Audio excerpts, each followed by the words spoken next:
Hi friends, good morning, have a nice day. మేమైతే ఇప్పుడు ఏదైనా ఫ్రెండ్స్ ఫ్యామిలీ మొత్తం అక్కడ కూర్చుంది. చూడండి, ఇక ఎల్లుండి చుట్టాలు ఉన్నారు పండగ కాబట్టి ఈ 2-3 రోజులు వీడియోని అయితే లేట్ అవుతుంది ఫ్రెండ్స్. ఎందుకంటే తెలుసు కదా, అమ్మోళ్ళ ఇంటికాడ వీడియో లేట్ అవుతుంది, చెప్పనవసరం లేదు. ఓకే, మరి నిన్ననైతే దేవుని దగ్గరికి వెళ్ళిన ప్రతి ఒక్క మూమెంట్ మీతో షేర్ చేసుకున్నా.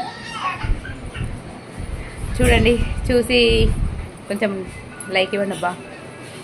ఓకే, మరి టుడే మా స్పెషల్ వచ్చేసి చికెన్. ఎందుకంటే నిన్న స్పెషల్ ఉన్నది, నిన్న దేవుడి దగ్గరికి దర్శనానికి వెళ్ళాలని చెప్పేసి నిన్ననైతే స్పెషల్ ఏం లేదు. ఈరోజు మా స్పెషల్ చికెన్. మీ స్పెషల్ ఏంటి కామెంట్ బాక్స్లో కామెంట్ చేయండి, ఓకేనా? ఓకే, మరి ఇవాళ కూడా జాతరకి వెళ్ళాలి అంతే. ఇంకా ప్రతి ఒక్క మూమెంట్ అయితే మీతో షేర్ చేసుకొని ముందుకు వస్తున్నా. ప్లీజ్ సపోర్ట్ చేయండి ఫ్రెండ్స్, సపోర్ట్ చేస్తాను మన వాళ్ళు కాబట్టి. వీడియో నచ్చినట్టు ఏం చేయాలి, అసలు లైక్ ఇచ్చారు అసలు మర్చిపోకండి. మళ్ళీ నెక్స్ట్ వీడియోలో అంతవరకు బాయ్.